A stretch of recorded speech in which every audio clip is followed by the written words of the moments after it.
Blog Talk Radio.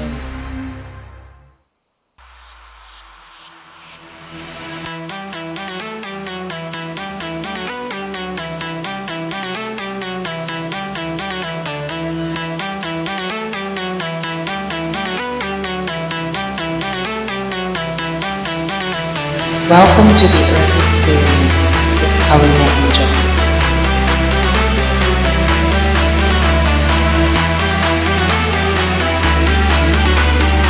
Are you ready to fall in love with the human experience?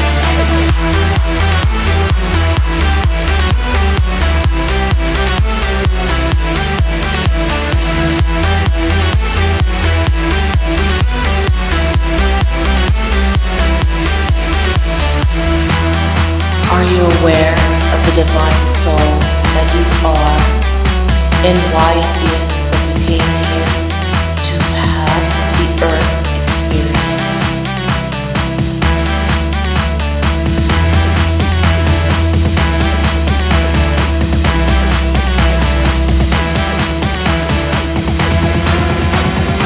You were born in the 3D.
Divine Creator on Earth, welcome to this experience. Welcome to this show.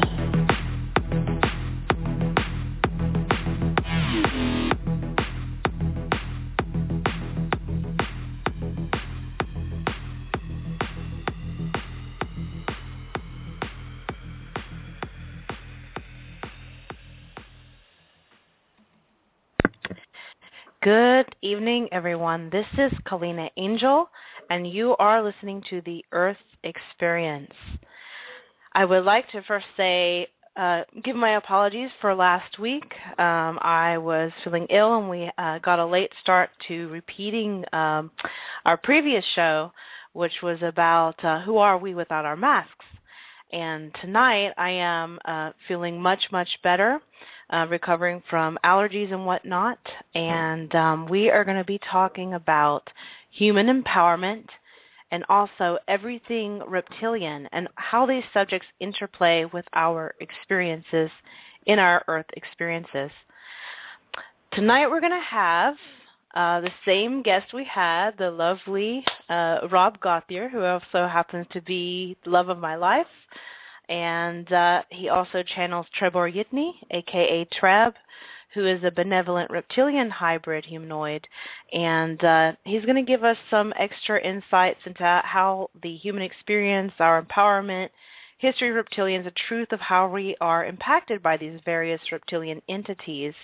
Because as we were coming into our new 5D selves, sometimes the shift into the 3D to the 5D experience can be a little challenging. As I am finding it for myself, I tend to dip back and forth between my 3D and 5D experiences. And I know for a lot of us, we have felt very excited when we were moving up toward the December 2012 time, and many have felt a bit disillusioned and quite disempowered. Many were expecting UFOs to land and to even have sudden enlightenment. And even while it may not seem like we're enlightened, we are, and we are truly powerful.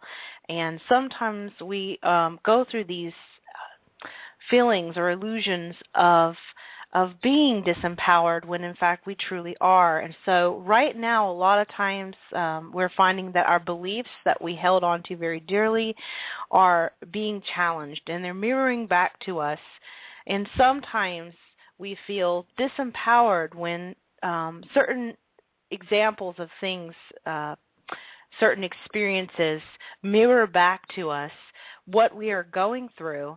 And we start to get a little frustrated with that. And this can also include these experiences with our fears pertaining to ancient reptilians, who they are, what they mean. And for a long time, if you've listened to Bashar and other channelers, they haven't really gotten into it because they didn't want us to focus on the fear. But now we're ready to focus on the good, and we've rubbed off that spot enough to where we are ready to hear the truth and integrate it in a very loving, healthy way. And so I'm hoping that tonight's show will be a good, soothing, healing balm to explore our own inner power. We're in it together, and let's go through, scratch this itch together, and get ourselves in a healing mode, because we are ready to finally shift into that 5D experience, explore our empowerment, and get some of that agitation that a lot of us have been feeling out of the way. And it's not a bad thing. Remember, as Abraham Hicks has talked about, the contrast, that feeling is what's going to help us to know what we do want and know what we don't want in order to create the reality that we prefer. So if you enjoy the agitation, you enjoy the darkness, if you enjoy the disempowerment illusion, by all means, no judgment whatsoever, continue to experience it.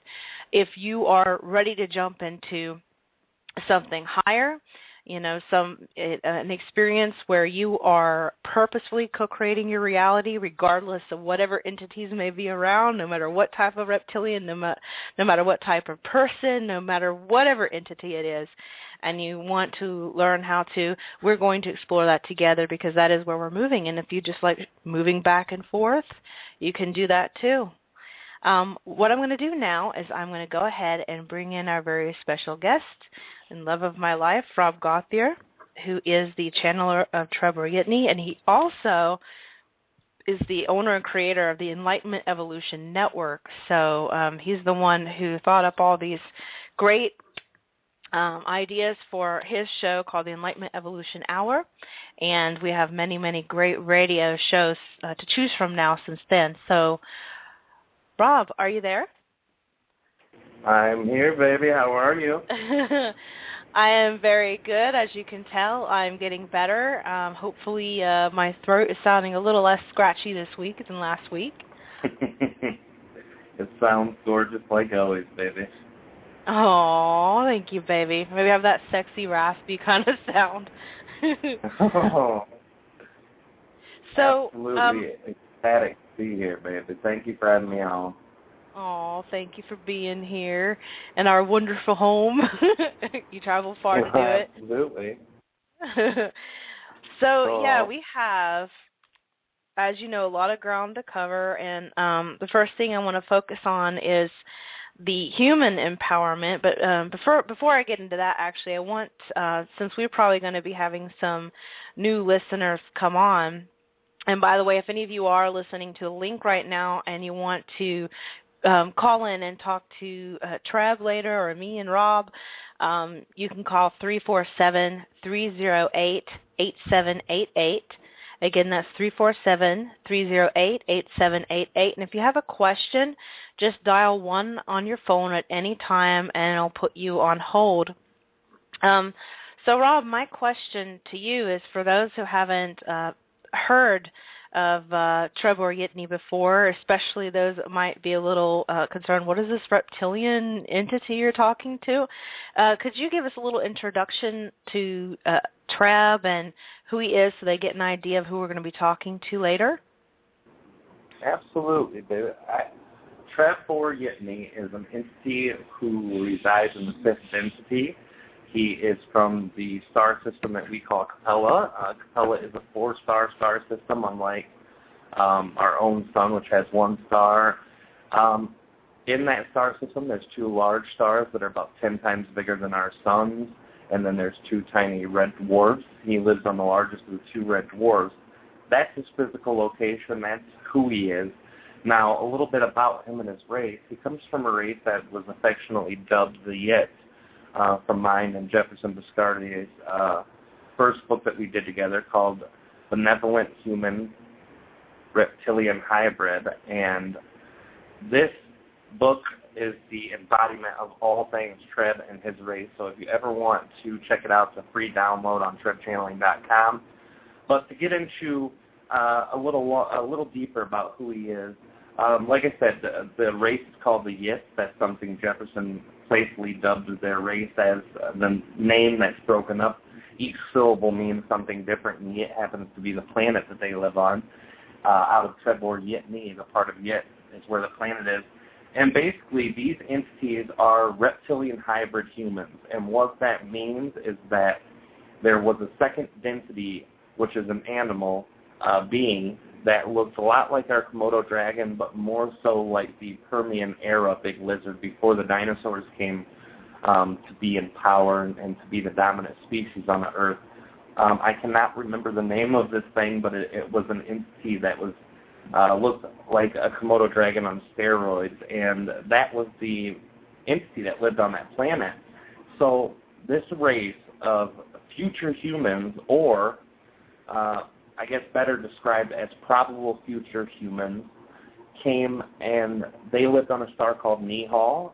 The name of the race, Nihal, the Beta Leporis, those are 2 names that Treb had given them, were like a 4th density, highly psychic short human, very spiritually attuned, very spiritually connected, and they took their own DNA and mixed it with these animals. Now, the reason for this is disputed between many different people, many different channels, but what Treb said in his perception is that he believed because the galactic collective consciousness has such a bad perception on reptilians, because anywhere between 80 and 95% of all reptilians in this galaxy are of a type 2, or all the way to a type 2 malevolent, that they did this to prove to the galaxy that there can be a type 1 reptilian race, that there's a reptilian race that could join the galactic families or the galactic councils or whatever you want to call it, associations of worlds, all of these groups that are of entities that try to help other races, that try to give guidance and love to them.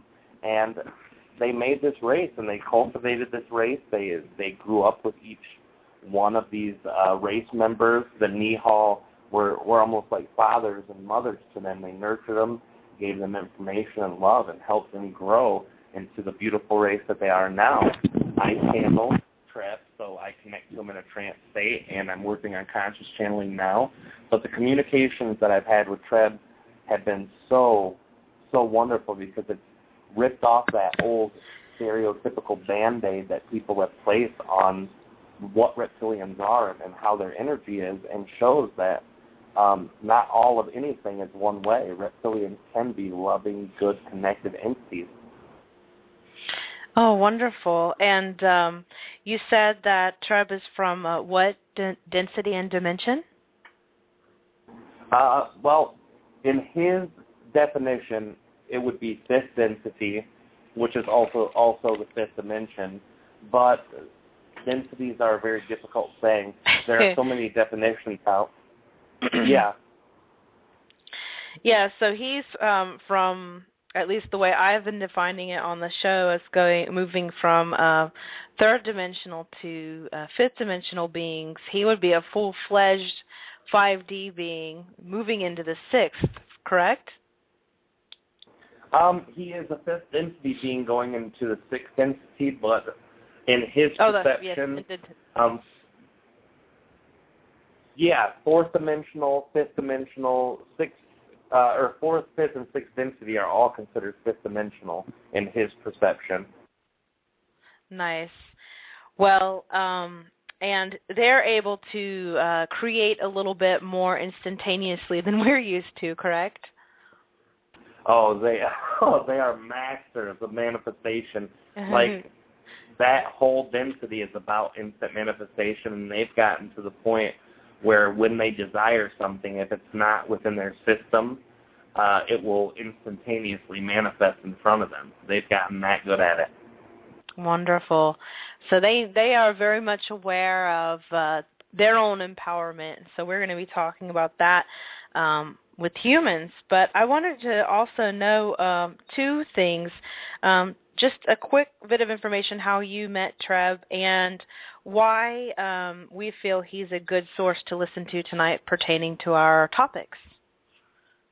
Absolutely. The way I met TReb's a very long story, but if you want to put it short, I went through my dark night of the soul, as some of the New Agers call it. I had my own awakening through a lot of hardships, and when I did, I came out on the other side. I started meditating. I started connecting. I learned a better meditation system through Gateway Hemi-Sync, Gateway Experience, and after that, I just kept embracing them. One night I had a very empty feeling because I had always looked at the stars and I felt that there's more out there, there's higher knowledge, there's more to explore, and I felt like Earth, although it was beautiful, it was kind of like a prison planet. You can't leave, you can't see what's out there. I came in, meditated, deepest meditation I'd ever done up to that point, and I met TReb in an astral projected state. Since then, we took 2 years to build a relationship in the astral state, where I would go meet with him and sit and talk to him and his family and his race and all the people around him, all these different entities across the galaxy. And this was in a meditative state. And then I said, after about 2 years, I said, come on, TReb, it's time to channel. I've seen other people do it. If I can do it, we need to do it now. So me and him worked together. I learned some other stuff. I started channeling. And that brings us to where we are today. As almost 40 years of channeling publicly, I'm here, TReb's here, and it's just getting better. The beginning connections were a little bit rough, as all channelers are when they start, at least that I'm aware of. But now we have such a great connection. It's because I'm getting more into who I am, and that's a beautiful thing, which we could spend some time talking about. But we'll cut to the chase with the idea. Absolutely. And what I'll do is I'll cut to the chase and let you know why I think he's a good entity to listen to for this subject. Obviously, I would never tell anyone, you have to listen to this. This is the only truth. This is the best. I know truth is a subjective thing where people have their own perception. But if you want a reptilian history, if you want reptilian information, if you want reptilian energy, and seeing how to transcend what is perceived as a naturally malevolent energy of reptilians, that they could do that and come out to be the great, loving, caring, helpful entities that they are today, what a better master to talk to than one who has mastered not only his heart, but also wisdom, also manifestation, and also the capability to be a Type 1 entity. And these Type 1 entities are not a dime a dozen. They are very, very low percentage of the entire galactic number out there, and it's for a reason, because it's hard work to be one with everything when we have perceptions that are different from that, being a third density being. And very quickly, what's the difference between Type 1 and Type 2 entities?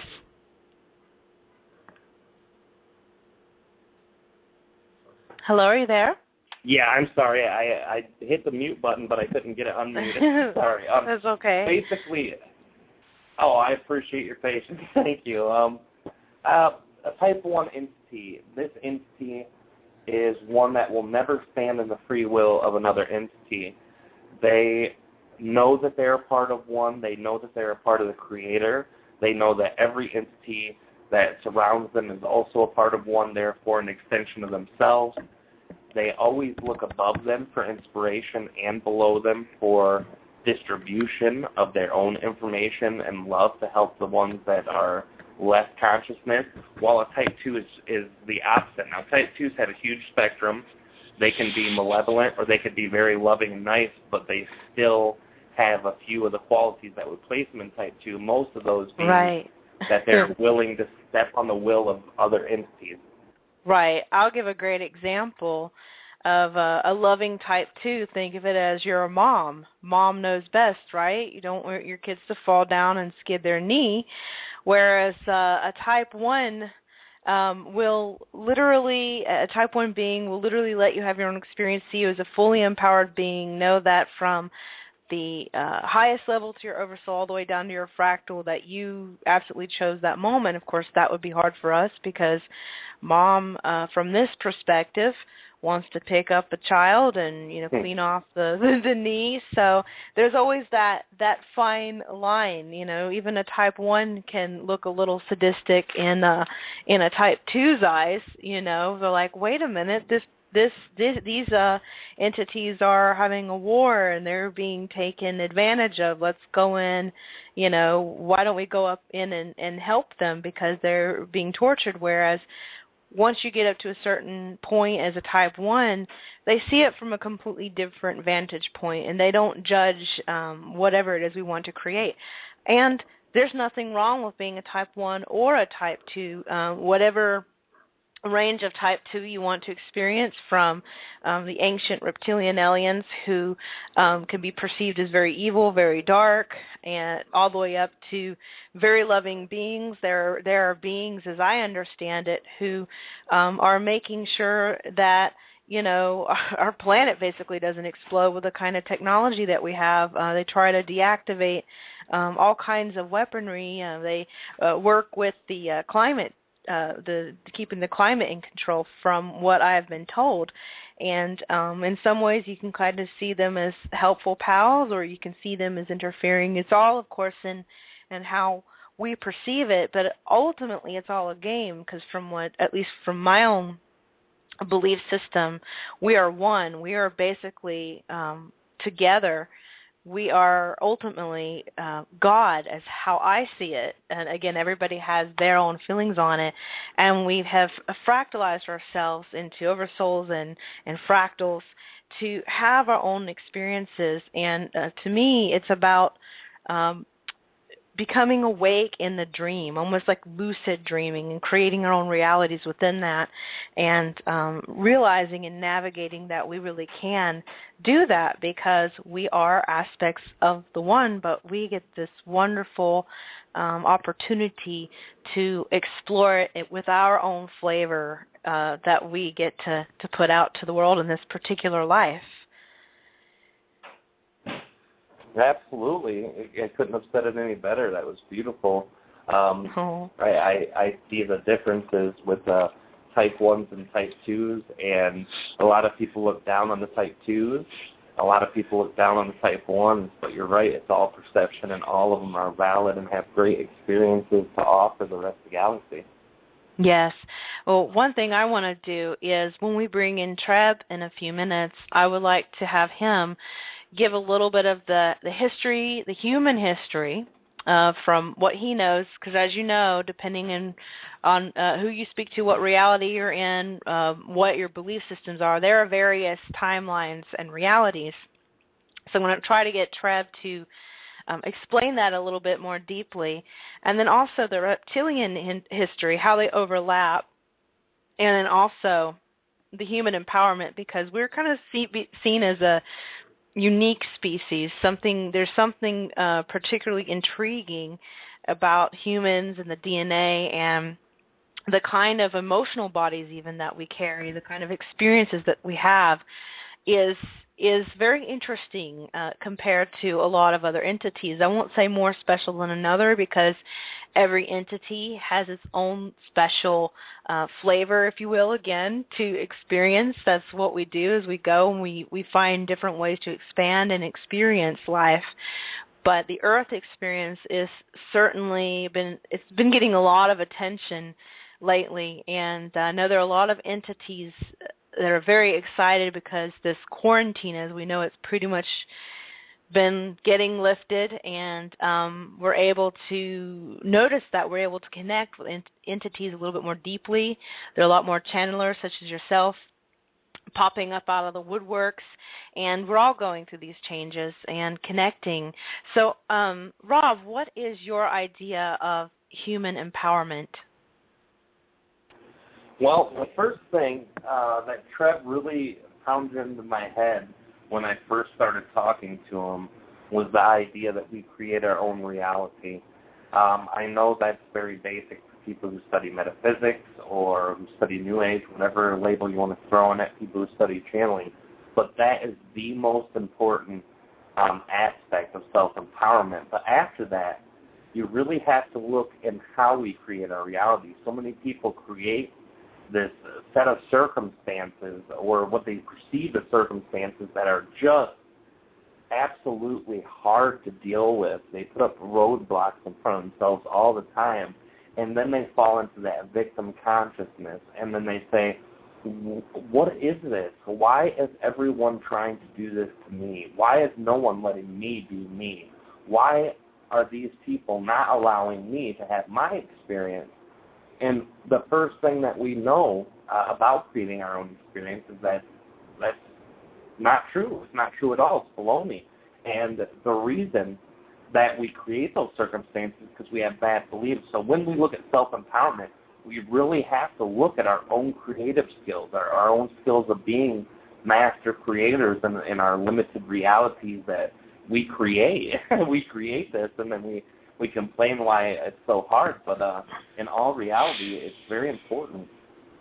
Yes, and I've been discovering for me, and I'm going to get into a little bit of my background, like Rob, but in a different way. I channeled as a child and teen, although I didn't refer to it as channeling, and I didn't really go out and talk to people about it, but I had my own particular relationship with entities and integrated aspects with myself and my higher self, and began to give my own personal power away unintentionally because it was a trade for looking for love instead of loving myself. And I would judge myself based on the judgments of others. And after it piled on, I figured, well, maybe they're right, and maybe the stuff I'm following is ridiculous. And I also, love science. And so, as you all know, there are branches. Most of the branches of science definitely wouldn't support things like channeling and connecting to spirit and all of that because it doesn't seem tangible.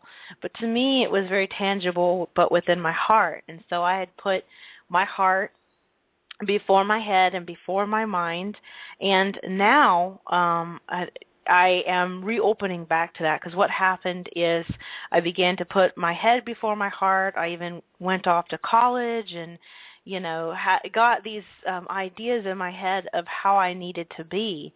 And then after 2012, I started working even more diligently. And it's something that happened naturally. And I realized the importance of self-love and connecting to that. And to me, it's a day-by-day commitment. And I'm noticing, too, that a lot of people like myself, you may be remembering experiences that you had as a child. Some have spoken to spirits, some people have the ability to communicate with animals, whatever it is. We all have these gifts equally.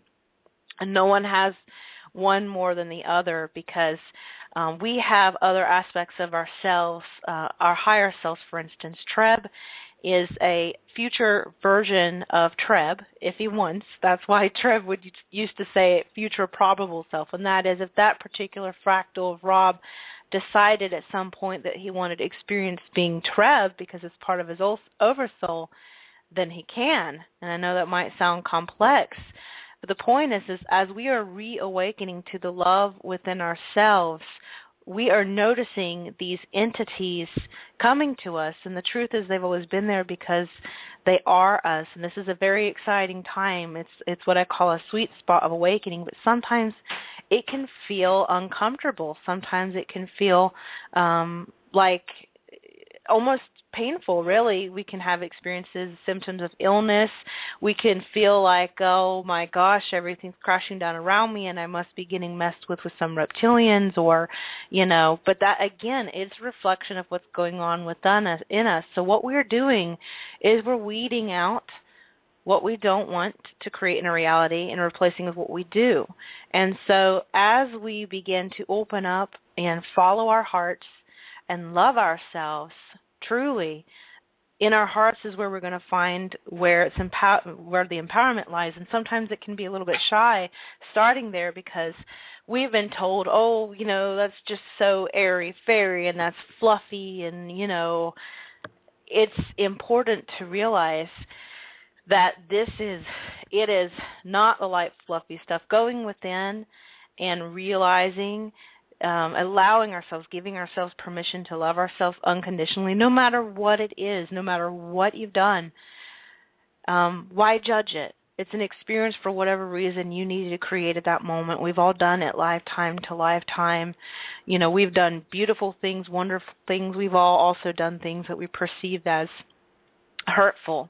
We've also had that done to us. And so that's also why I want to talk about the topic of reptilians is a hot point I've been seeing all over the internet, is because when we talk about things like the Illuminati and propaganda and reptilians, we're beating this drum of, oh my gosh, my power, my freedom is being taken away from me. What we want to do is find out, think about it. Why would the reptilians be interested in humanity? Why us? Is it because we are weak, or is it because we in truth have something of great value? What is it that they need to feed off of? What is it that we have that is so intriguing? That's one thing to really look at. And again, we're going to be getting into that in just a few moments. Rob, what are your thoughts on these points that we just spoke about? I agree. I think that a lot of people have given their power away to these reptilian entities, and they do it for that reason. They feel as if they're being controlled, they can't get out. There's a system in place, and this system is suppressant to all of the things that we could do. But in reality, they're there because we are master creators, and you're absolutely right. TReb often, when he first started talking about it, he talked very openly about the Illuminati, about all those things, and then he started seeing how much fear it caused in certain people who triggered. So for the last couple of years, I always would tell them, when it comes to that with humans, you got to be very sensitive, you got to be very gentle, talk about it with a grain of salt, but now is the time where he needs to open more information up about that. So I'm so glad that you wanted to do this show to get people in the know, because a lot of people say knowledge is secondary to love, but it's just as important as long as you're putting your love into the knowledge that you learn and loving the knowledge that you learn. That's the point of evolution that TReb comes from. Fifth density is all about the integration of wisdom with your heart, going from a place of complete love, whether it's for self or for others, and also learning. So now he's beginning to integrate all the knowledge in the galaxy that he's gained and obtained and that he has from Source, and putting it with his heart, and what he shares is very, very profound. Wonderful. Well, is there anything else that you wanted to get into, or shall we start bringing in TReb and to talk about these two topics, human empowerment and everything reptilian? Well, I want to say one thing real quick before we get started. I like that idea that you talked about at the beginning of the show. We're going to shift into a new reality. So it made me think of a very, very smart saying. Most people want to, when they think about climbing a hill, they think about shifting into third. But let's climb the hill and shift into fifth this time. And for those of you who have driven a stick up a mountain, you know what I'm talking about.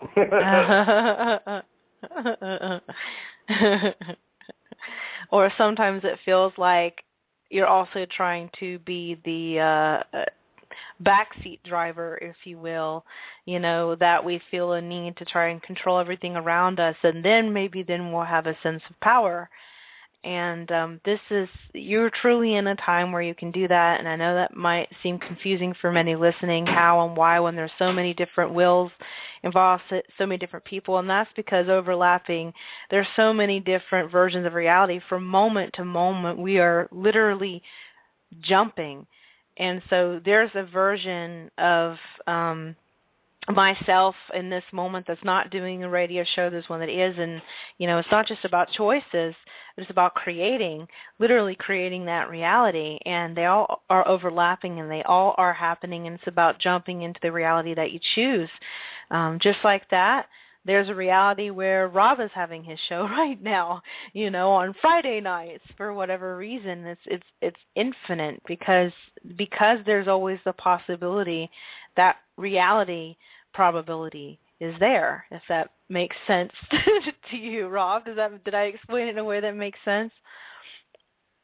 Absolutely did, and I'm very, very grateful for you doing that. Yeah. I know that you want me to connect to TReb also very soon, so while you're finishing up talking about this, I'm going to start neutralizing, and by the time you're done finishing this section up, I should be ready. Okay. Well, if you don't mind, we would love to hear some of the oming tonight. I know that you feel a lot of people might find it a little jarring, but I personally find it very wonderful, and it's intense and empowering, which goes very well with tonight's show. While you neutralize, I'm going to give a little bit of an idea of what TReb looks like. So all right. Sounds good, and I'll neutralize then, and I'll see you in a minute. Oh, yeah. Pop in whenever you're ready. Let us know. I will. Thank you. Love you, baby. I love you. All right, everybody. Okay, so we are getting ready to talk to TReb Bor yit-NE. We also call him TReb. He is a very sweet, benevolent reptilian hybrid humanoid. He's about 7.5 feet tall.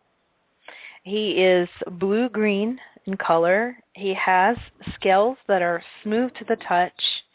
He has giant blue-purple eyes. He has a very big head.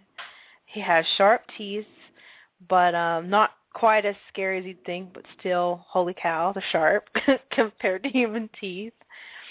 And he is very warm and affectionate toward human beings. So if anybody's a little nervous, you have nothing to fear. He's not going to be latching onto your energy. In fact, one interesting thing to know about TReb is he always asks permission. So if anyone asks something personal, for instance, about themselves, he asks them to push their energy out toward him to give permission so that he can actually get into your energy space and see it. They don't do that. None of the yits, as we affectionately call their race, the yits, do that. They are not the same kind of reptilians as some of the ones we're going to be talking about tonight, the ancient reptilians. We'll be getting into the history of reptilians in general, some of the human history, and why they've been interested in humans, why they've been, quote-unquote, messing with us, and what it is we can do to take our power back or realize that we were in power all along, and it may not seem that way, but what if in reality it is? So just let's take a moment and take a deep breath. As Rob neutralizes, let us neutralize ourselves a bit too. Take a deep breath and know that we have all been working in our own ways very diligently to step into our 5D selves. I know for me, I definitely have. And what we can do to naturally step into our 5D selves is, first of all, love ourselves without judgment. I hear you there, Rob. We can. Yeah, I'm here. I was just listening. Listening, yes. So we are going to love ourselves without judgment.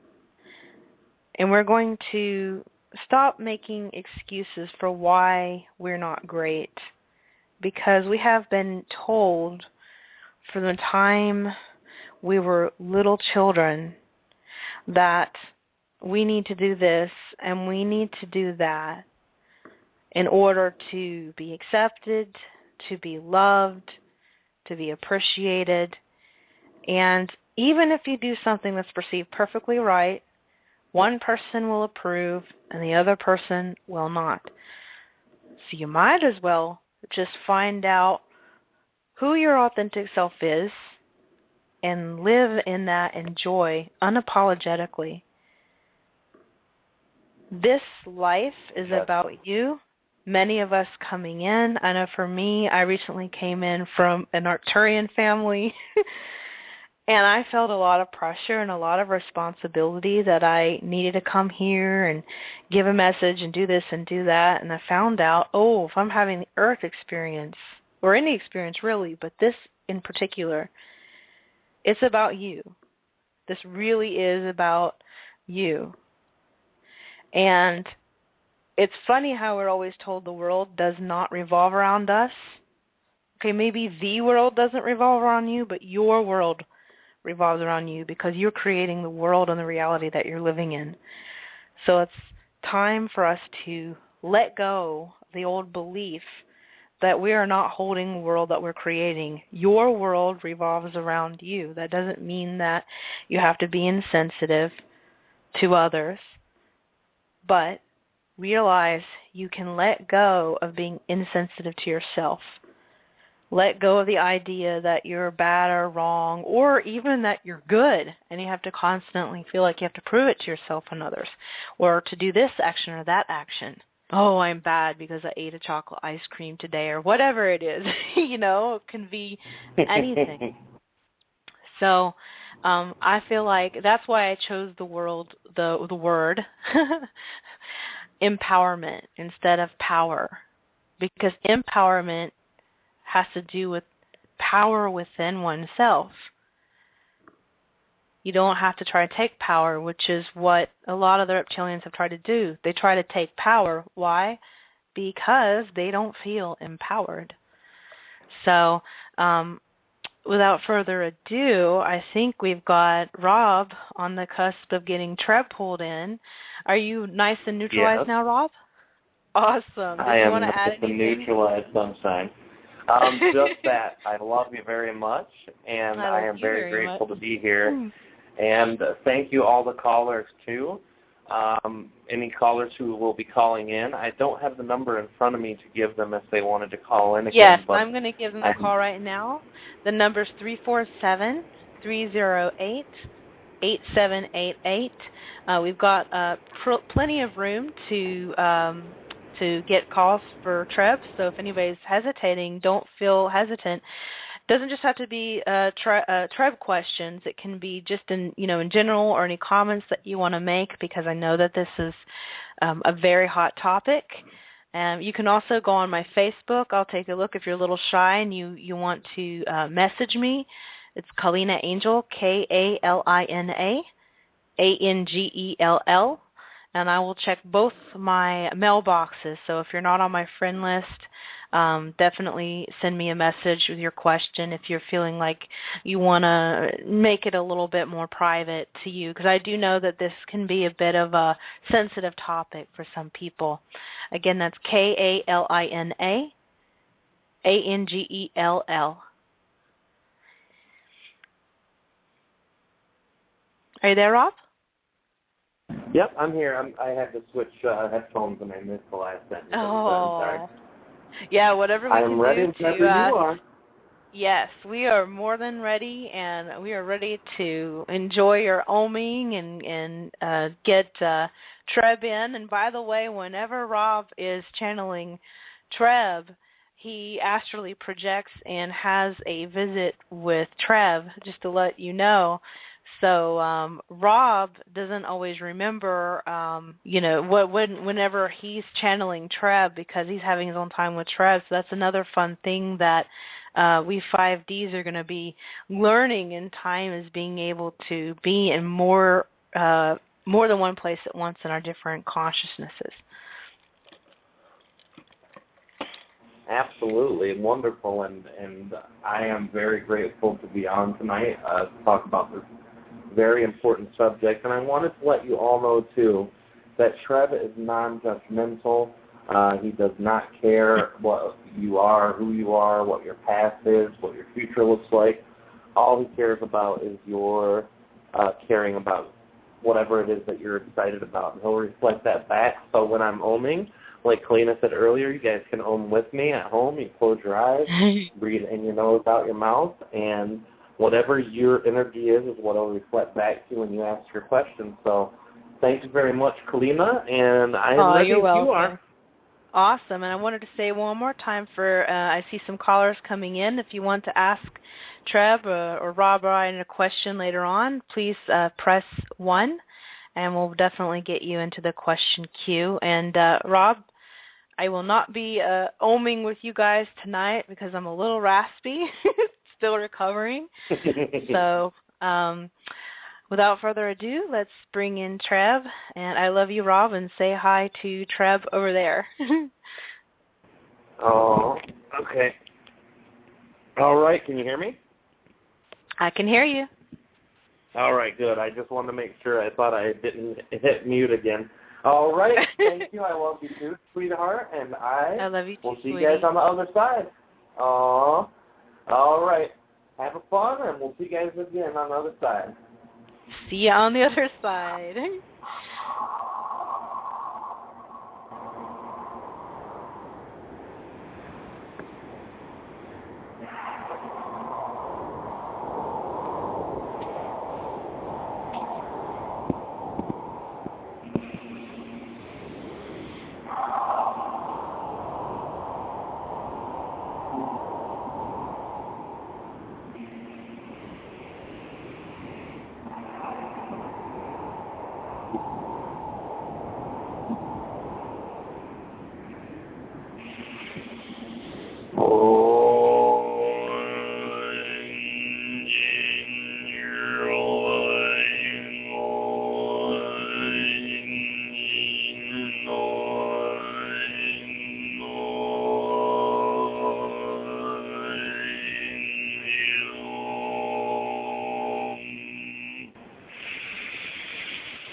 Aw, good evening, TReb. How are you doing this evening? I am doing beautifully, thank you. How are you? Yes, I'm doing very well. It's very exciting to be with you in this evening. Thank you. Well, first of all, TReb, I wanted to ask you if you could check your microphone. I hear a little bit of scraping. If you need me to go back there and check it for you, I can. Yes, I will fix this concept. Yes. Is this better for you? It's a little bit better. If it isn't, I'll just put everything on pause and I'll fix it for you, Trevi. Thank you. Yes, I'm very excited to be with you this evening. And despite technology issues that arise with your own technology as well as people, it is still very great to be amongst you. Yes, thank you. And actually, Treb, I think I'm going to go in real quick, and I'm going to fix your technology, so excuse any of the echoing. Because Rob and I live in the same room, same apartment, I have that luxury. One moment, everyone. Okay.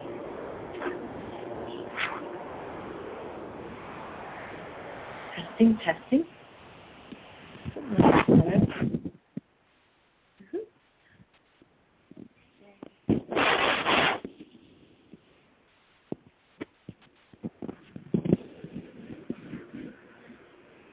You say something, Trev?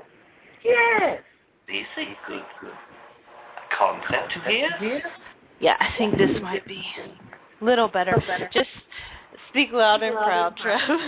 Thank you. Yes. So, an interesting thing, everyone. We have had one of our computers crash, so we may be possibly having our own little. It's interesting because we're talking about reptilians, and so we are not sure, but we think some of the energy could be that because we have been having some of the technology, and there are entities who probably would not want us to speak about this, especially in more loving light and trying to reveal a little bit more truth. So I guess I give out my compassion to them too, but we have made do. We have our humble laptop and a phone tonight, so just bear with us as we go through that because we want to make sure that you get the information that you are seeking tonight. So thank you, Trev, for letting me adjust the phone to where everybody could hear you. Yes, it's very exciting for me. All right. Well, Trev, first of all, before I give some questions out to you and then take in some callers, what are your thoughts, first of all? I know you've been around and listening to our conversation. Is there anything you wanted to add before we begin with questions? Yes, I wish to express to you that there is a miscommunication from most of humans in the understanding of what reptilian entities are. There is a perception for most that either the ancient reptilians or the Earth-human reptilian entities are the ones that are negative and the ones that connect with Earth. They are looking at either one or the other, but in the reality and the way that all things work, the ones that communicate and co-create with both of your realities are both of these groups of entities. We will express this further in this evening if you wish for us to speak of this in more depth, but just in saying this one concept, I hope to bring clarity to many of you.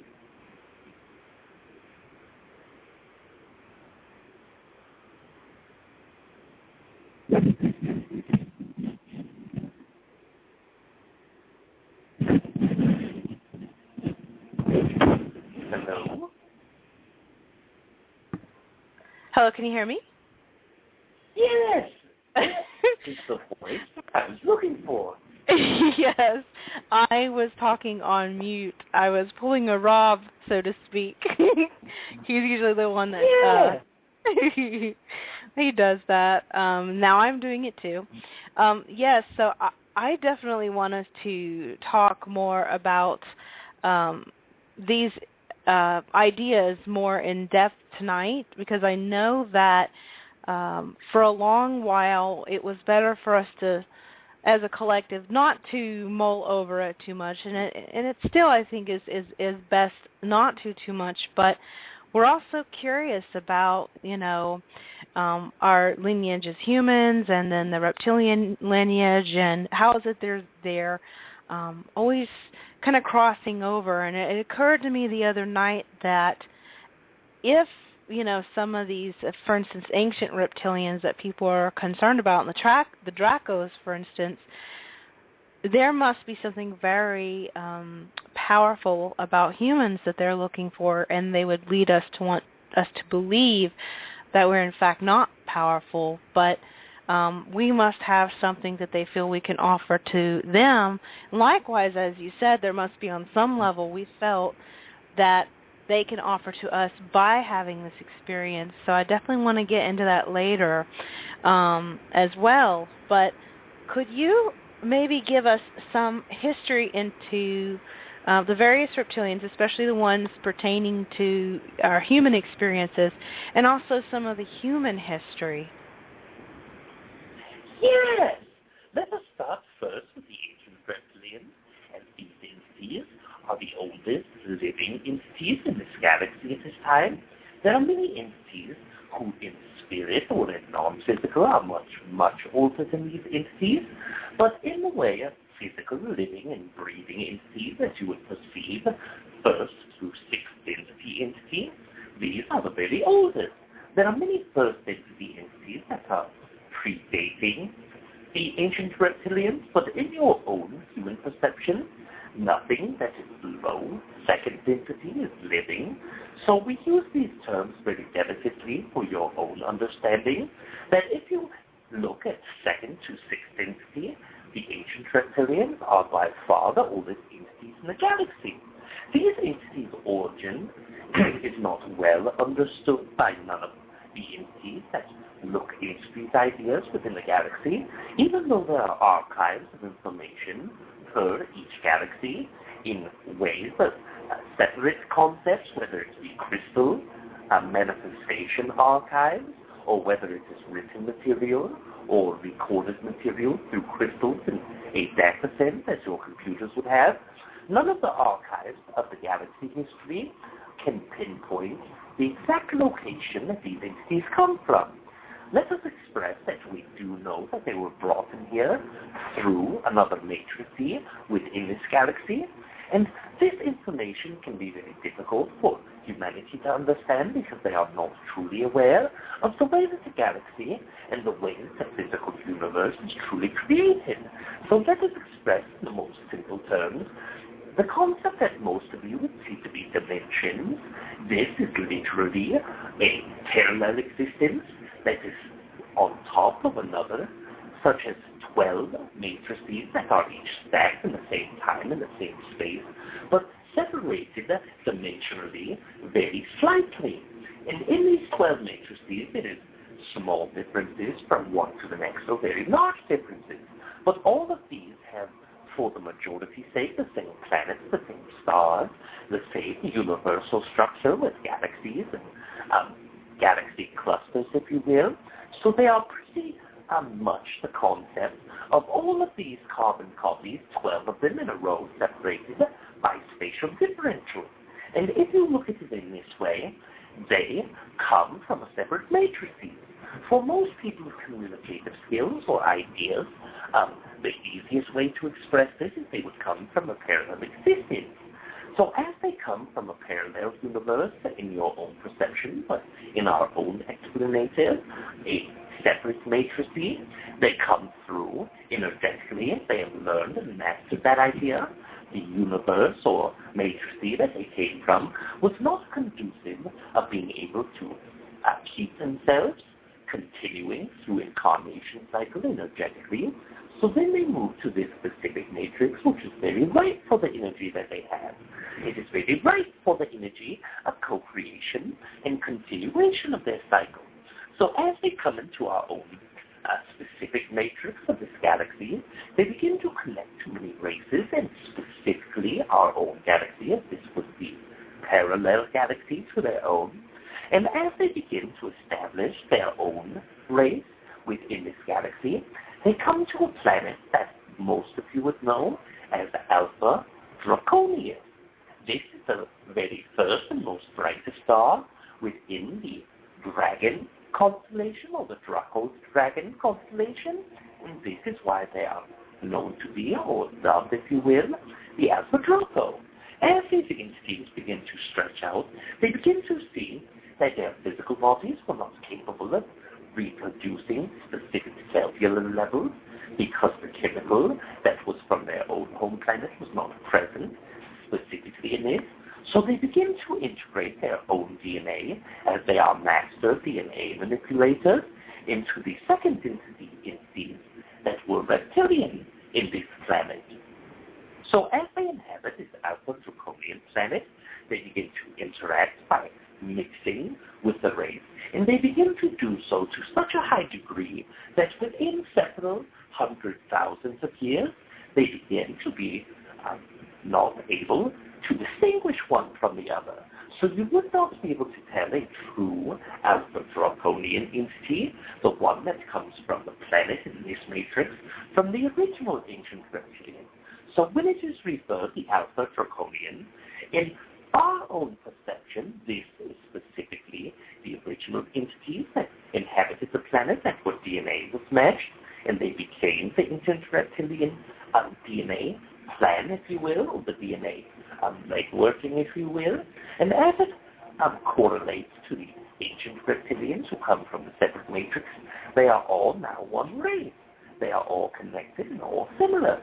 As they begin to branch out, now that they are able to exist in this specific matrix, now that they are able to reproduce in this specific system, they are going outwards into different star systems, originally into the Benetrix constellation, or the constellation that you would call Orion, and into a star that is known as Benetrix. They are also into the area that you would call Betelgeuse. They are also in a star system that you would call Rigel, and they begin to branch out and to connect with second and third density entities. And as they begin to connect and multiply with separate entities, it sprung new races. These new races were not considered the original, such as the Alpha Draconian, or, as you would perceive this, the ancient reptilians, but very similar and worked hand in hand with the ancient reptilians. Now, as hundreds of millions of years go by, in your own view, they begin to come into the area that you now perceive as your solar system. And as they come to the planet Earth to explore, as they are hearing rumors from some of their secondary races that there are great lizards or great reptilians that roam this planet, they come down to collect these entities. As they see these majestic dinosaurs, some of the largest reptilians known to this galaxy, they connect to them, extracting DNA, mixing their own DNA, and then they begin to create a race that you would know as the Earth Reptilians. These entities are a third entity in the beginning of their, perhaps, progression or beginning of evolution, if you will, and as they begin to spring this race, they work hand in hand with them, but found that there is a great resistance to joining the space fleet with them, to joining the ranks in a higher way. Only communication and sharing of knowledge was first accepted by these Earth Reptilians. As these Earth Reptilians lived for several millions of years, they begin to integrate themselves into the fourth density with their own natural progression and ascension. And as they do this, the Earth humans begin to go from third or second density to third density. In this second to third density, it was also by the hands of what you would call the ancient reptilians, but this was not their first DNA manipulation. The very first DNA manipulation that you would perceive is coming from an entity that is also a hybrid of the ancient reptilians. These entities you would call the Anunnaki, which were originally a feminine Pleiadian race that decided to leave and explore the masculine side to live within the Luciferian project, if you will. And as they connected to this separation of souls, separation into a type 2 race, they end up inadvertently in their own mind, but very purposefully in the ancient reptilian mind, connecting to their DNA to help grow the masculinity in them. As they do this, they begin to being known as the race that you would call the Anunnaki, and these were the very first entities who mixed the DNA of human DNA, as you would perceive this now, to the entities that you would perceive as second density monkeys. And as they begin to do this, the ascension of the human happens. So humans are moving from second to third. The Earth reptilians are moving from third to fourth. There is a progression with both entities, even though the Earth manipulation was not considered a natural ascension, but nonetheless was ascension. So many races later, as they mix their own DNA into humanity, some for more malevolent purposes, some for more positive, they begin to try to counterbalance the DNA that your race had received from these entities that were negative with positive. And now it is an amalgamation, if you will, of all of these DNAs. And in these DNAs, the greatest portions of the DNA were taken out of them and placed into humanity. So now there are 12 separate DNAs from 7 different races, and each one of these entities look into trying to reconnect to humanity or control them or teach them. And this is where many of your early wars come from. The ancient Hindu scripts that you have describe many of these wars, where entities from outside of your planet would look down and say, we do not appreciate the enslavement of humanity, so we will help them. Or we see these entities trying to free humanity when they are low and disgusting and animals, so we will try to come to enslave them. And these two perceptions mixed as the wars continued, and through these wars, the human style of entities that live upon this planet begin to connect to specific entities, treating their allegiance to one group or the other, while the entities that are known as the Earth Reptilians begin to connect to humanity energetically. And as they are connecting energetically, some entities were doing what you would perhaps perceive as negative and sneaky things, or some were doing very positive things to try to help humanity. The race of the human reptilians is very split in this area at this time. And as the majority of them begin to be type 2, and some of them begin to lean more toward the type 1 way, there was still a great amount that were in the middle of this, such as humanity is in this time deciding whether it wishes to be type 1 or type 2. And as this happened, much of the reptilian communication with the Earth's reptilians, the humans, began.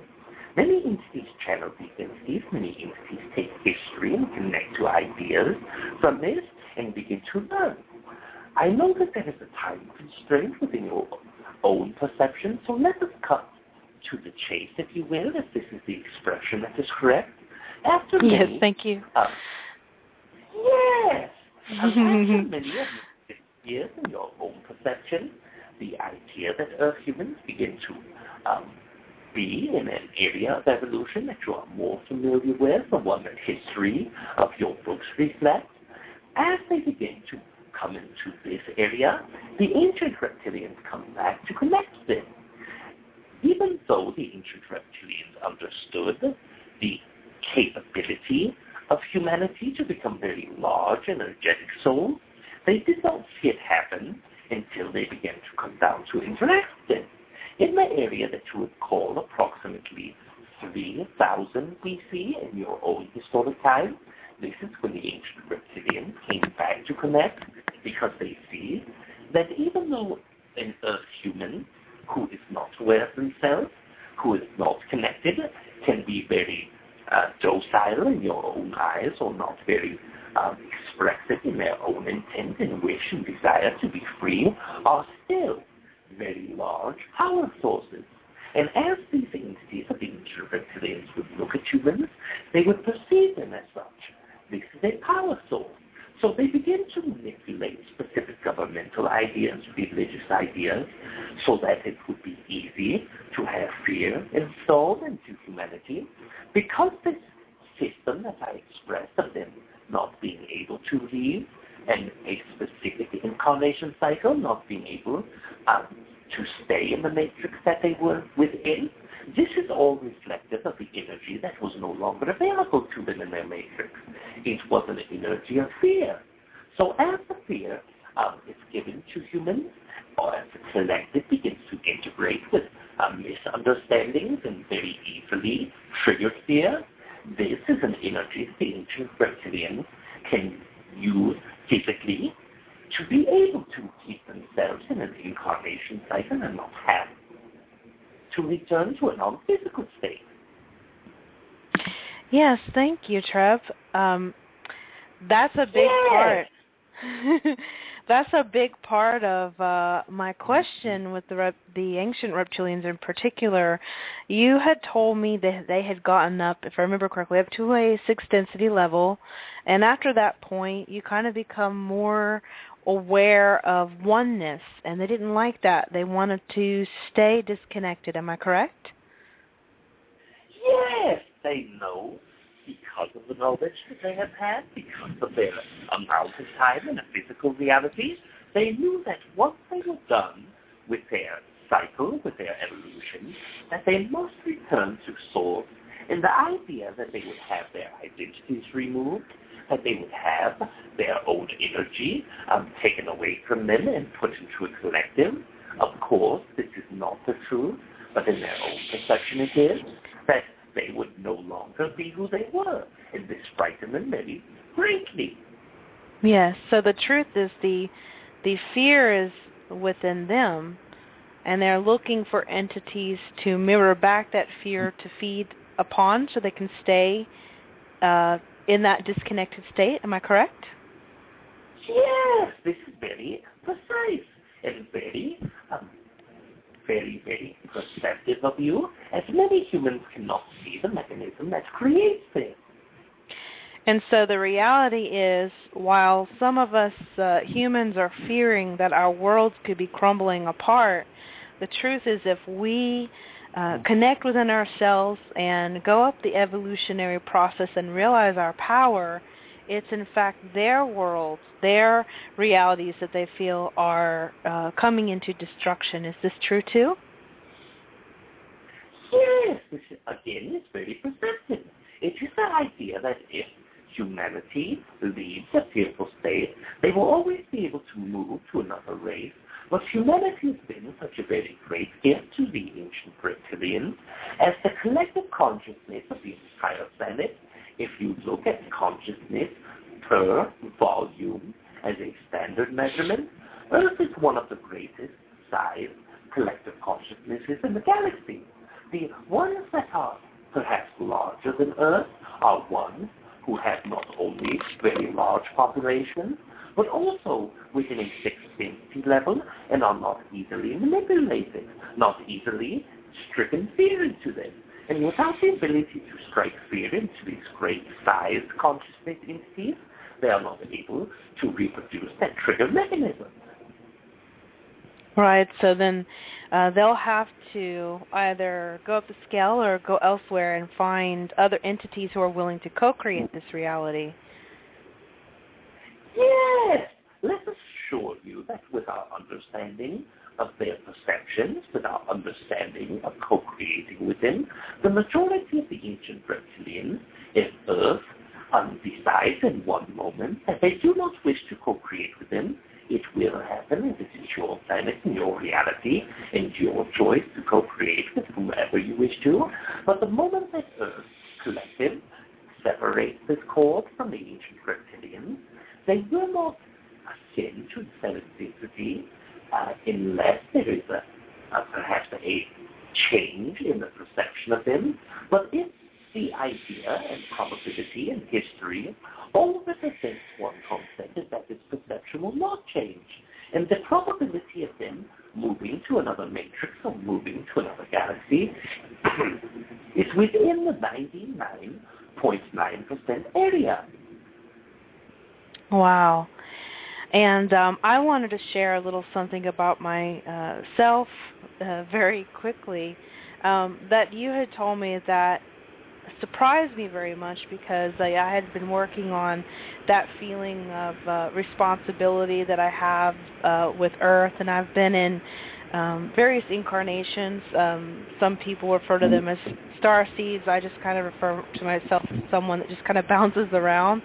But I've had quite a few Earth experiences, but how I began kind of surprised me, because I found out that I, in fact, was a Draco, and I had gotten into the idea to incarnate as a human just to mess with humans, and, you know, my Draco family said, that's not a very good idea, you can get caught, why would you want to mess with that, that's crazy. And I went into the human cycle, ended up falling in love, also being treated much in the same way that we were treating humans. So I kind of, I guess you could say, got a dose of my own medicine, or reflection, as you could say, and ended up falling in love and in various kinds of love, and having human experiences and Earth experiences and seeing the beauty in it, and then incarnating into other lives where I had become a fairy and an Arcturian, but always felt a deep love and connection with humanity, because it was humanity that ended up setting me free back onto the path of the desire of going through the evolution back into oneness and moving ahead into that. And so for me, I realized that the responsibility I felt was, in truth, gratitude. And it just shows that, you know, there are many beings that have been, I'm sure, you know, I'm not the only one. There are many Dracos that have broken off, some that are heading toward, you know, very loving type 2, or even probably all the way up to type 1, or incarnated into entities where they're type 1s now. And so every being, of course, has their own personal evolutionary journey. And then, of course, we have our collective evolutionary journey. And when I heard this, it made me realize my capacity to have compassion for humans, and then compassion for these reptilians as well, because, you know, I'm excited about us moving on to this next level and creating our own reality and being empowered. But I, you know, do hope that they will find whatever it is they're looking for, just knowing that I feel that this is now the point that we've come to, that we as Earth consciousness, human consciousness, I feel that it's coming to that tipping point, if it hasn't already, that we truly want to realize our own self-empowerment and enjoy our freedom and experience who we truly and authentically are. Yes, this is a very exciting concept as well for our own race, to perceive the idea that humans are making their own way in this existence by connecting with themselves, by choosing to do whatever it is that excites you. You are able now to create a reality that does not include all of these things that you no longer resonate with. When you look at the idea of ancient reptilians in any format, the majority of humans do not wish to co-create with them, whether it is driven from love of their own self or love of the collective, or whether it is driven from hatred for the entities that are co-created with them. Either of these ideas, the lack of willingness to co-create with them, will one day push the threshold that will release this connection.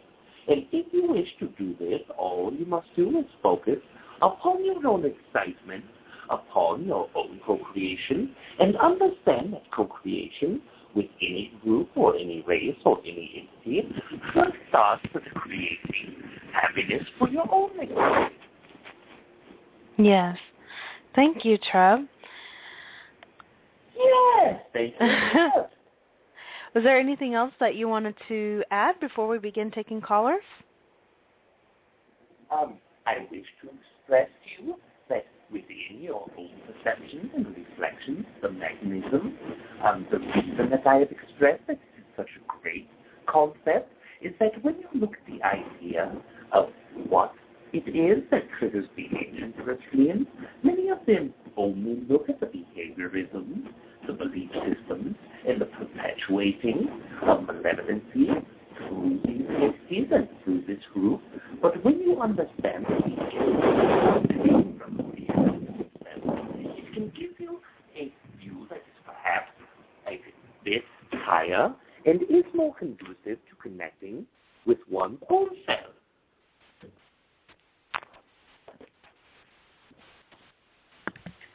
Thank you very much, Trev. Sorry for the pause. I'm trying to change the microphone out for you. We've been having a little bit of hearing issues. I just wanted to let you guys know that once, can you guys hear me? Yeah. Wonderful. Yeah, I just wanted to let you guys know that I will be reposting this on YouTube, and I will boost Trev's lovely voice. So for anybody who's having a little bit of problems hearing, no worries. I will go and fix it up for you guys so it's totally audible for you. So, okay. So, Trev, are you ready to start taking some callers? Yes. Whenever you're ready, we may begin. Yay. Well, I see a 704 number, and that is right around the area code where I grew up. Who do we have with us, 704? Hi, this is Kim. Hi, Kim. How are you doing tonight? I'm doing really well. It's very nice to talk to you, and hello, Treb. Yes. Hello to you this evening. Kim? Yeah, I'm not far from Asheville. Well, when I'm in North Carolina, I'm not far from Asheville. But at the moment, awesome. I'm actually in Florida. So. Oh, nice. You know, that's funny because I was born in Florida and raised in North Carolina. So there you go. We've got a double connection right there already. Wow. Yeah. So do you have any questions for Trev tonight? Yes, I do. I'd like to make a comment before I ask my question. I tried to do a little research on the prehistoric Earth animal that Treb is related to. I know he said it looks like a Komodo dragon, and I found an animal that was called something like Malchops. It was Malchops. This idea is not the exact entity, but is within a relative family to this entity. The host is not aware of the name. He has heard this name several times. So if the name is expressed, he will be able to recognize this concept. But the entity that you are perceiving in the Permian era is one that is related to the entity that we speak of. Well, hopefully Rob will remember it someday. Yes. Okay, on to my question. My highest excitement would be to learn the channel, and I would love to be able to also to contact my 2 Pleiadian children, and I would love to know more about these children, perhaps their ages, their genders, and where they live. If you are able and willing to connect your own energy and to be able to look at the physical portion of your body as the middle and push the energy from the middle outside of the physical body, and in one moment I will connect this. Yes. One moment, please.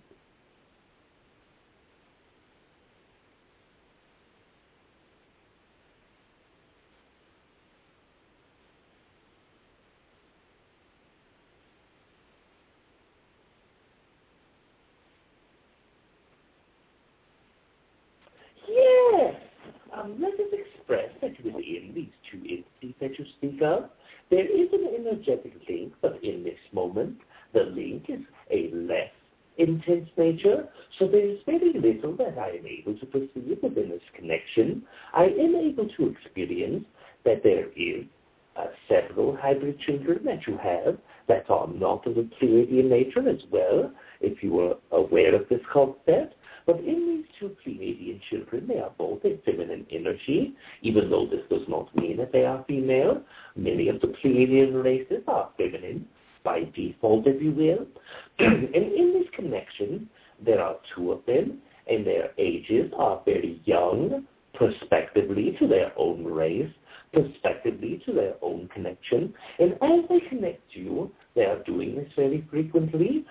They are doing this in what you would call the sleep state, but they are also doing this in a subconscious way when you begin to become frustrated or upset. Sometimes there is an ability to be able to stop the perpetual negative mindset and be able to smile, sometimes even begin to tear in joy, I just wish to express to you that during those moments of connection and the realization of happiness, this is often your two children connecting to you energetically. Oh, thank you, Treb. And Kim, thank you so much for your questions. Have fun there in Florida.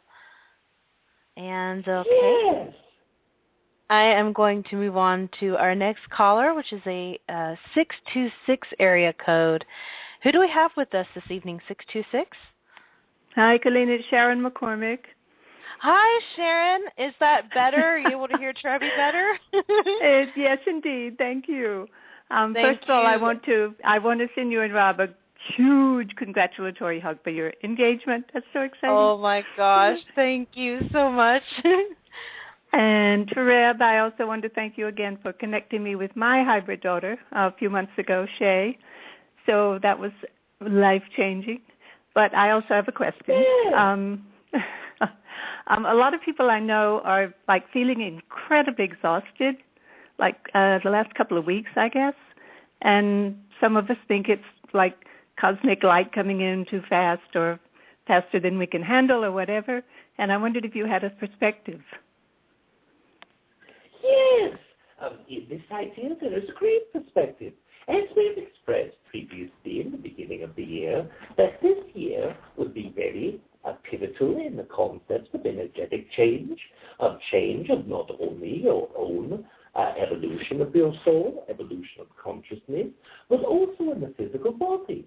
As you are experiencing much of the energetic shift in the idea that you would call summer solstice, in the summer solstice, or summer equinox, if you will, this energy was very potent.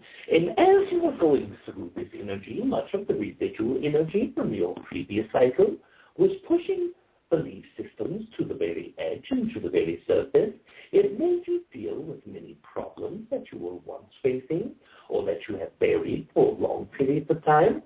And as they pushed to the surface, it began to cause frustration and anger in some of you. It began to challenge you to either deal with these belief systems, to reformat the belief systems that you no longer resonate with, or to change them in a complete manner. And this is what you are going through at this time, is you are now dealing with the side effects of having changed many belief systems. Or if you are in the secondary wave of this energy, then at this moment, these belief systems again are being pushed at the very surface. There are three majorities of energetic waves, as you would perceive them, that continuously are bombarding the Earth at many times. It is not relative to location via geography, but it is very relevant to the type of energy that you are willing to perceive, as well as your energetic makeup from a lineage of DNA, also past, present, and concurrent lives, and also the concept of the sign of astrology that you are born under. All three of these are a combination that determines which of the three layers that you will be experiencing and facing. It is a very complex algorithm, if you will, that allows each specific entity to be on one of those three waves of energy. So those are the two greatest waves. In this time, you are either dealing with the side effects, as we've expressed previously, or dealing with the belief systems themselves. This is why two entities that stand next to each other, that are born within the same month, that are living in the same area, can experience such different ways, one being completely joyous and happy, while the other is going through a great amount of frustration. Both of these entities are sharing experiences, but are upon different ways.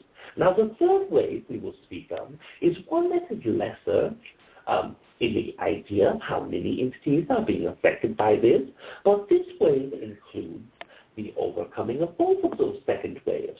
So what I'm expressing in its wave is one where the entities have already dealt with the side effects of changing their belief systems, have already dealt with the ones that have come to the surface and are enjoying the fifth density ride, as all of the previous ones will in the upcoming next 3 months.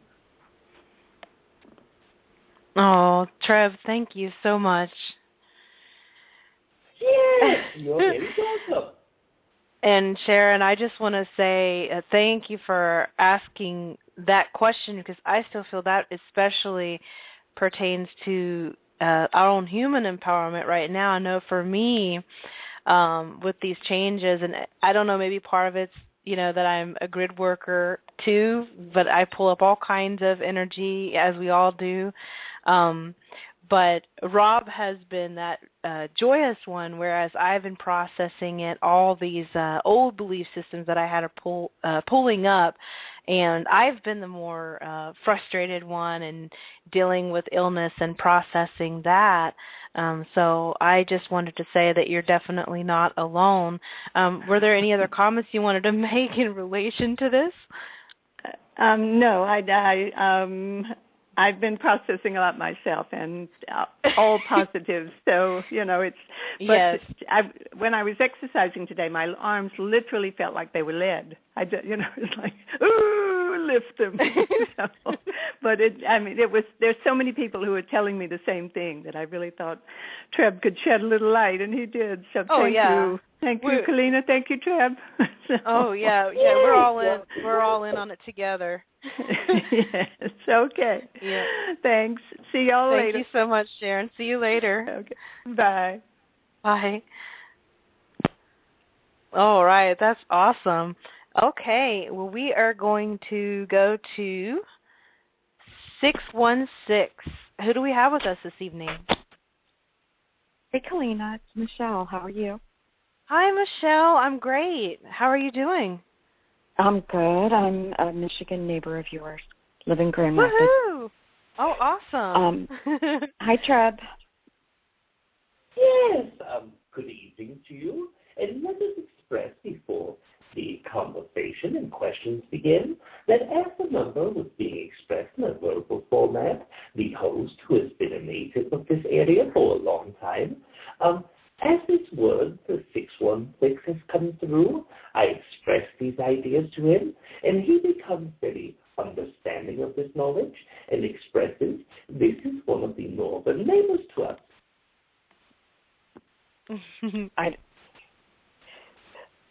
I heard part of that. I'm sorry. Oh yeah, he's talking about how Rob is more native of Michigan. He grew up in Michigan, so energetically, I think he's saying hi to you. That's awesome. Thank you. Well, I have two different questions, so I'm just going to hope that I'm picking the right one. But I'm just wondering, lately I feel like I'm dealing with a lot of interference. And what I mean by that is I feel like these thoughts negative thoughts keep showing up that I really don't feel like are mine. And I feel like I keep having to stop a lot throughout the day and try to neutralize and try to get back into my heart. But I just wondered what your perspective was on that, and do you have any guidance for me? Yes. First of all, with your permission, I will connect your energy so that I may be able to conceive the exact mechanism in this co-creation, if you will. Yes, you have my permission. Yes. As you are aware, you are able to close your physical eyes to push the energy from the center of the body to the outside of the body. And as you are doing this, in one moment, I will connect to you. Thank you. One moment, please. Yes, you are very welcome. One moment, please.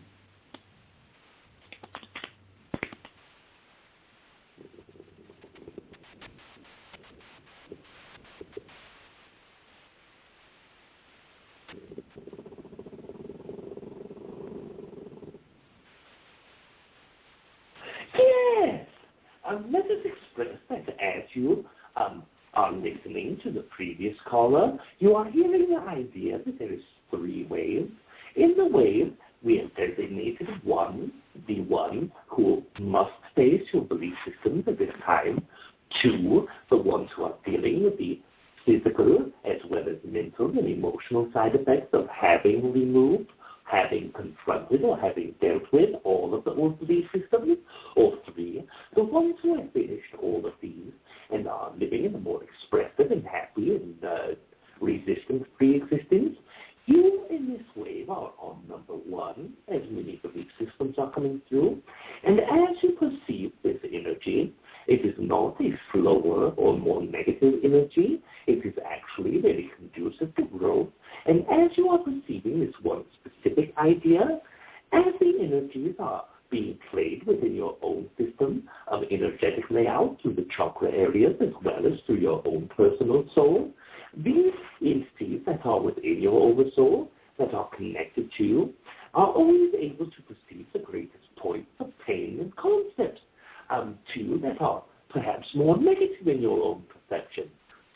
So as you see an excitement of yours being laid down, or a frustration of yours being interjected or made bigger than what it was, then you are allowing co-creations through your own idea. The feeling of being a victim begins to set in. And in that moment, as you are now looking at the idea of victimization and feeling comfortable with it, this allows a co-creation from other entities. This allows something that is in your existence that is called a co-creation of energetic attraction. And as you are co-creating with the energetic extraction, then the entities that are in your oversoul that are more malevolent and type 2 entities, in your case specifically, there is a very dark type 2 entity that is from a Syrian star, that is from a planet that is lesser evolved, if you will, in the way that it is just barely beginning the fourth entity of a type 2 race. And these entities are very interested in connecting to you because of this victim mode. And as this entity interjects with your own energy, it also allows a co-creation of many around it. The human entities that wish to experience life again but do not know how to go back into incarnated cycles. So let us express, as I am saying this to you, it can bring a great amount of fear and anxiety, but I wish to express to you that if you are willing to listen to this next idea, that it can give you a great amount of help. If you do not wish to co-create this experience, it can very easily be stopped. What you must do is, in the moment, before sleep state, and this is where many of them plant the seeds throughout the next day, try to set yourself within its relaxed of the energy of the physical body as you may be able to. Express to your own self, I do not wish to co-create with any entity that is not conducive for a growth in a positive nature, that is not conducive with my own vibration becoming higher. And in this can allow also for co-creations with type 2 entities that are teaching you very valuable lessons, but then you can add an expression, I do not wish to co-create with type 2 entities that are not from my own planet. And this will help in order of these 3. This last one will help you more greatly. It will help you be able to close the gap, and then as you go through your day in the waking state, remind yourself consistently you are only co-creating this experience because you choose to accept a victim energy. This is what many would call a victim energy, where you are projecting thoughts that say, others can affect my reality. And this results in mean you are sitting in a corner and crying and saying, I am a victim, poor me. This is not the energy that I am speaking of. Just the simple thought process that another may interfere with your reality, this is what we are expressing as victim consciousness. If you do not allow these types of thoughts to come into your mind throughout the day and then to manifest into a greater concept, this will disconnect all of these negative co-creations as well.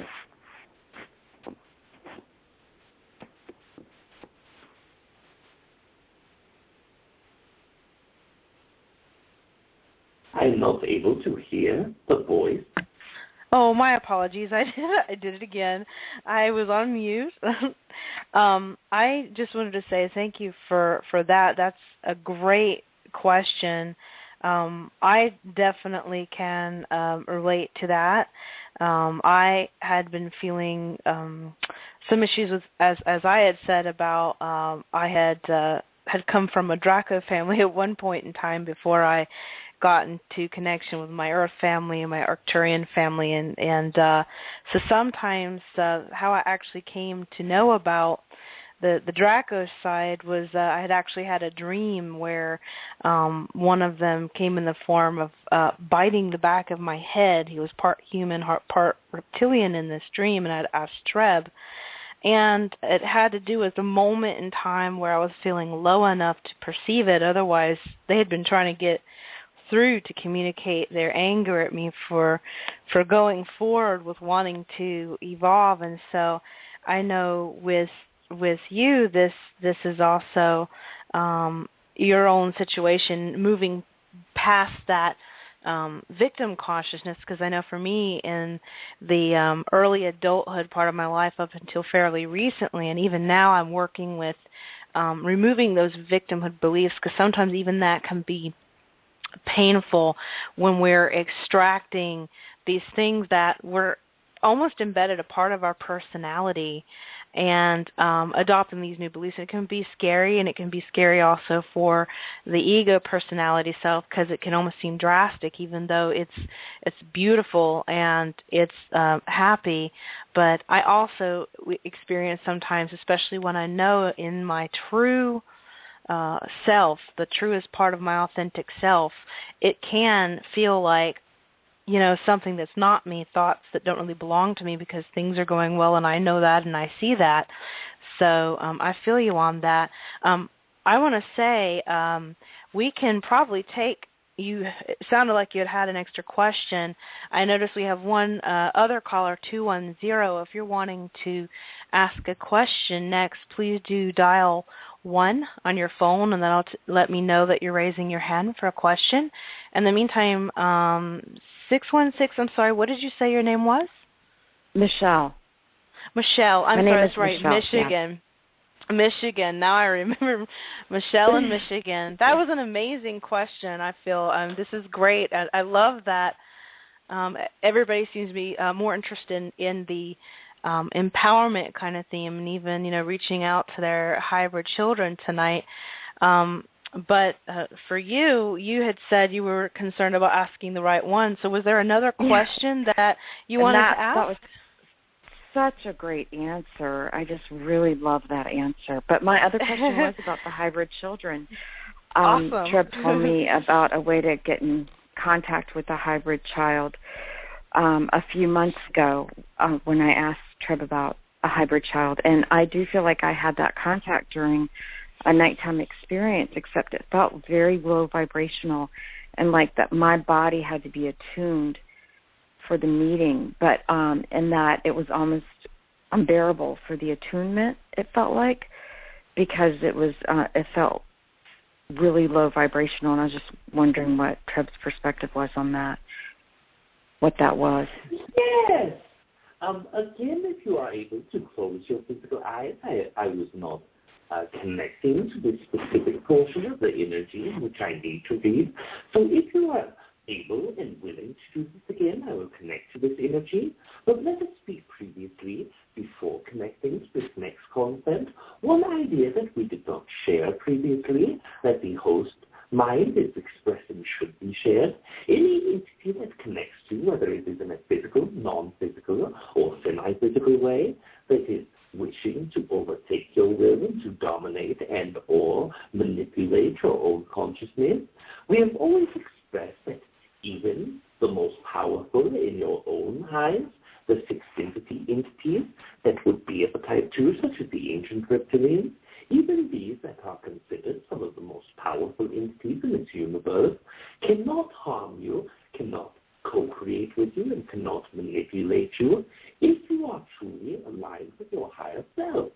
And what we mean by this is when you are the greatest you that you are able to be in any one given moment, in this moment, in any time, if you are able to align yourself with this type of non-resistance, then you are linking your own energy to the higher self of your own self, which is between now the fourth entity and fifth entity. But this entity is able to connect directly to the oversoul. And when you connect to an entire oversoul, this is a seventh density entity. Just as in the game of war that you play with your playing cards, the biggest number always wins. So when you are connected to a seventh density entity, not one physical entity within physical reality is able to manipulate you, to harm you, or to do anything in a co-creative status. Now let us address this secondary idea.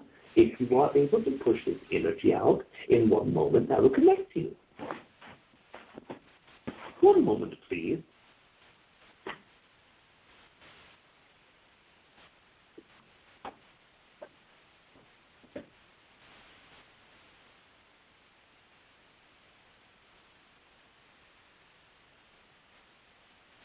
Yes. Let us express that in this dream state, in this semi-conscious state, as you go to connect to your hybrid child, what is happening is that there is a subconscious sphere that you have within your own self that is attaching itself to this dream state. Dream state can be quite tricky, if you will, in certain attributes. The Earth experience allows two main kinds of dream experience. One is what we call the low astral projected state. This is where you are able to perceive the physical reality around you without your physical body. So it is much as remote viewing would be considered, where you are leaving, having a joyous adventure. It is not restricted by time. You are able to see your hometown when you are 12 years old, and you are able to project into the future when you are 70 years old. And this is the lower astral state. And then there is a high astral state. This state is where you are able to leave your own planet, where you are able to perceive all densities above you, where you are able to tap into more creative concepts. And in this higher astral state, there are two types of dreams. The first type is one that is a direct connection to all of these high astral states, whether it be your literal interpretation of connecting to our own race or to the Nebian entities or the Pleiadian or Arcturian. This is one type. The second type of dream in the high astral state is what we call a creative concept. This is where you are taking subconscious symbolism. You are connecting a reality that you desire, that you build within your own self, and create a reality that you prefer. Let us say that this second type of dream state in the high astral is where you are able to go and play at night. In this playground, you are also able to connect to subconscious spheres and bring them forward to you. There are many entities upon your earth that experience the post-apocalyptic style of dreams because of their fear of earth ending, their self ending in earth, or not being able to connect to an earth that's conducive to happiness. This is what you have done with this specific dream. You are connecting to your hybrid child, but the process that you are going through is attached to a negative energy. It is low vibrational to your own perception because you are afraid of the concept of leaving the physical body, because you are afraid that meeting your hybrid child would not be as exciting as you had thought perhaps it could be, and also because you were afraid that you did not have knowledge of what to expect, so this came to be very fearful for you. You were literally connecting to your hybrid child in this one moment, but in this connection, the version or the symbol of this entity is not the same as well. So what is happening is you are literally interpreting the fears that you have into a place and literally co-creating it with this entity. Thank you. Thank you so much, Treb. Yes. Well, we have about 11 minutes left, and I also want to say thank you, Michelle, for your wonderful questions. And to all of our callers with all their amazing questions. And again, 210, if you wanted to ask a question, do press 1 on your phone, and I'll get to you. In the meantime, TReb, do you have any closing thoughts based on all of our callers or any of the topics we've discussed tonight? Yes. First of all, I wish to express my own thanks to you for bringing up these topics that are very important for humanity. But before I leave, I wish to connect you to Ardith, as he has something that he wishes to express to you. Oh, yay. Awesome. Thank you. Yeah, let's bring Ardith in. And very quickly, can you let the callers know who Ardith is? Yes. Ardith is an entity who resides within the sixth entity. He is not perceivable in the physical way of my own self, but if he is breaking down his consciousness, then we would be able to have a physical meeting. In this way, the host is always described him as he is like, let us use the second and third person is very difficult to do from his own perspective, but he is like to me as I am to the host. This is a very apt description and a very common one. Let us say that this entity is the sixth entity race that is from the stars that you would perceive as Zenith.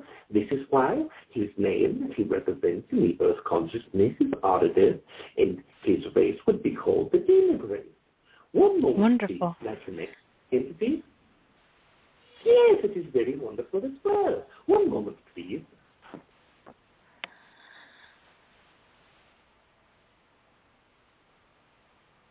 Greetings, Kalina. Hi, Ardith. Good evening. I know that your time is limited, so I wish to make this very quickly for you. It seems that your race is preferred to understand more deeply the history of all things Earth. So let us express in one sweep all of the things that we intend to share with you in a very quick time.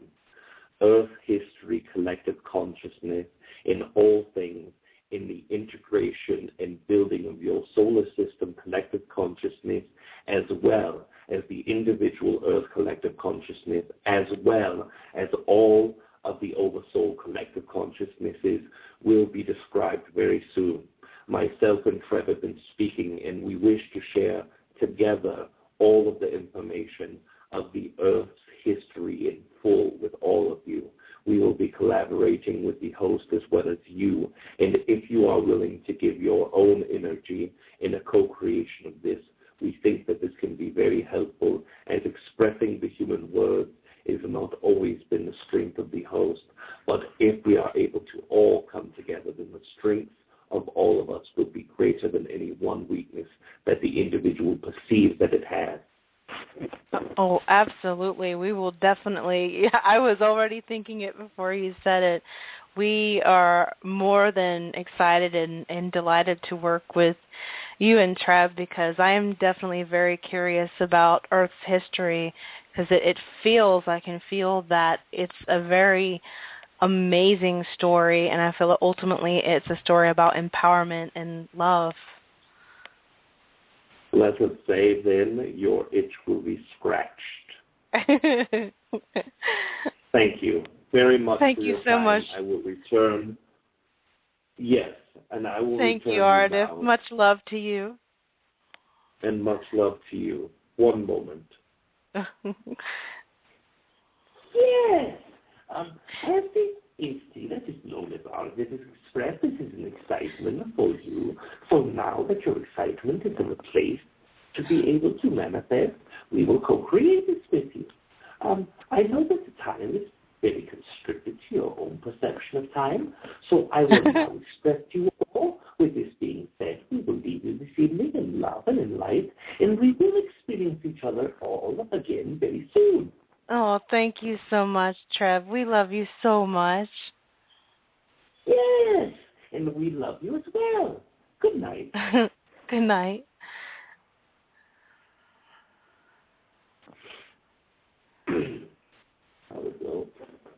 Welcome back, sweetie. It went very well. We had a nice long talk with TReb and took some callers, and we even got to speak to Ardith for a couple minutes. Oh, he came in too to talk to you. Yes. Do you know what he and Ardith and TReb discussed? You and me and TReb and Ardith collaborating on telling the entire Earth history in detail. Yes, I know because Ardith was with me and TReb while we were talking. Really? Yeah, that's one thing that's why I guess I felt compelled to tell the callers that you astral project. While we're talking to TReb, you get to hang out with TReb wherever he's at. So may I ask what you guys were talking about, or is this top secret Rob government information? No, this is for all to share. We were just talking some in-depth history of Earth before I knew that TReb was talking to you guys about some history of the reptilians and stuff. So I said, you know what, we need to just get this out there. I said, me and Kalina talked about it. We want to work with you guys eventually to get this information out there to the collective. And they said, well, let's co-create it. They said, we know that Kalina's excitement's there, especially in this moment. So it's a good time to talk to her about it. I said, heck yeah. Yay. Well, what's also interesting, the callers that we took, the pattern was nobody really asked about the reptilians directly and how it was impacting them. They're more interested in, empowering themselves, what they could do to go through, right now where there is an energy that we're going through now that can feel a little rough, but we're all interested in our own spiritual evolution. And then also questions about hybrid children. So it's interesting. Oh, wow. And now when we can talk about it, it's almost like, yeah, I know that's there, but I'm kind of a little over that. I really want to focus on my own reality. And I was like, wow, that is amazing. It just kind of tells me, even though we see it, we see there's still the fear there. There really is more of an interest in the history of the Earth, the history of ourselves, and connecting to parts of our oversoul, parts that we're more deeply connected within ourselves. Oh, absolutely, and that's brilliant reflection of if the callers are more interested in that self-empowerment and the hybrid children. That just shows you a reflection of our own energy, and it also shows you a reflection of what the collective is doing right now. So I'm sure that whatever you guys talked about, the reptilian, which TReb said was pretty good stuff, pretty in-depth, as quick as he could, in-depth stuff, and then whoever needs that will find it in the archives. We'll find it while they're listening now. We'll find it on YouTube later. Yes, it's just a very exciting evening with you guys, and gosh, the way that everybody's moving, it almost feels like we need to have a host. All the callers almost need to have their own show because the insights are amazing.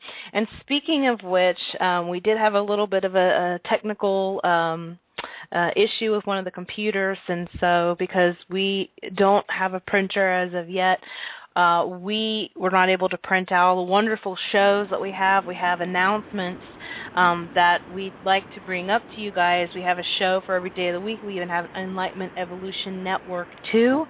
And you can find all of that information if you go onto Facebook and type in Enlightenment Evolution Network, and then click on like, and you'll have all that information brought to you. Well, if you want to like it, we like ourselves. And it'll also give you all the information on all the different shows. Like I said, we have a show for every day of the week. If you want to call in, talk, amazing. And EE2 is going to have... we're going to have topics that may or may not be in your belief systems, and that's very exciting to us. Well, we have 90 seconds, according to Blog Talk Radio. So, Rob, any closing thoughts? Yeah, I just want to say I love you guys very much. If you heard anything on the show that you enjoyed tonight, you can always donate to Kalina on the links that she shares on Facebook and YouTube. And if you go to facebook.com/ Enlightenment Evolution Network, all one word. You could find any of the hosts on there. You can click on Kalina's show and hit donate. That's always appreciated from the hosts because we do this for free for everyone else. I love you guys. I know we're almost out of time. Yes, I love you. We love you, and I also want to say if you want to spend a little bit of time with TReb, we will be in Asheville, so be checking out for that. We'll list a special announcement about that. And if you want to talk to TReb through Rob, you can always go to www.trebchanneling, TRebChannling, trebchanneling.com. And we love you guys, and we wish you lots of extra love and blessings. Good night. Good night. Love you.